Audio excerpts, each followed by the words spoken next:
ধারণা করা হয় খানজাহান আলীর আমলে তার সহচর দরিয়া খাঁ এই মসজিদটি নির্মাণ করেন। এবার গন্তব্য রণবিজয়পুর। বিবি বেগুনি মসজিদের রহস্য পেরিয়ে এবার আমরা যাচ্ছি অন্য এক জায়গায়, যেখানে দাঁড়ালে মনে হবে সময় যেন থমকে গেছে।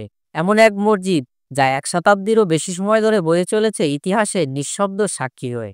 কিন্তু এর প্রকৃত পরিচয় জানলে আপনিও চমকে উঠবেন। চীনা পথে চলেও আমরা পা রাখছি এক ভিন্ন জগতে। এবার গন্তব্য রণবিজয়পুর। রণবিজয়পুর যে ৭ গম্বুজ মসজিদে ভিজিট করব। ওখান থেকে ৯ গম্বুজ মসজিদ, তারপর আরেকটা হচ্ছে ১ গম্বুজ মসজিদ বিশিষ্ট, এই ২টা ভিজিট। বলছি রণবিজয়পুর মসজিদের কথা।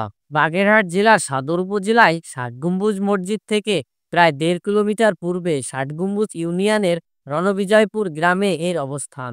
ধারণা করা হয় খানজাহান আলীর আমলে তার সহচর দরিয়া খাঁ এই মসজিদটি নির্মাণ করেন।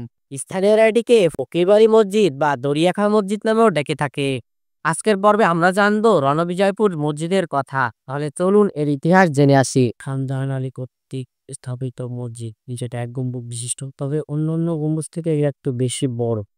অর্থাৎ এর আগে যে ১ গম্বুজ মসজিদ চুনাপুরা বা সিন্দাই মসজিদ দেখেছিলাম, এটা থেকে এটা একটু বড়। ১৪৫৯ খ্রিস্টাব্দে খানজাহানের আমলে পোড়ামাটির ইট দিয়ে নির্মিত মসজিদটিতে রয়েছে ৩টি প্রবেশদ্বার এবং রয়েছে ইবলা দেওয়ালে ৩টি মেহরাব। এছাড়া আছে ৪ কোণায় ৪টি মিনার। রণবিজয়পুর মসজিদ শুধু স্থাপত্যের দিক থেকে নয়, ইতিহাসের দিক থেকেও আমাদের গর্বের এক অমূল্য ধন। পরবর্তী পর্বে আমরা আবার বাগেরহাটের অন্য এক রহস্যময় স্থাপনা ঘুরে দেখব। তখন পর্যন্ত আমাদের সাথে থাকো, সাবস্ক্রাইব করো আর ভিডিওটি শেয়ার করতে ভুলো না।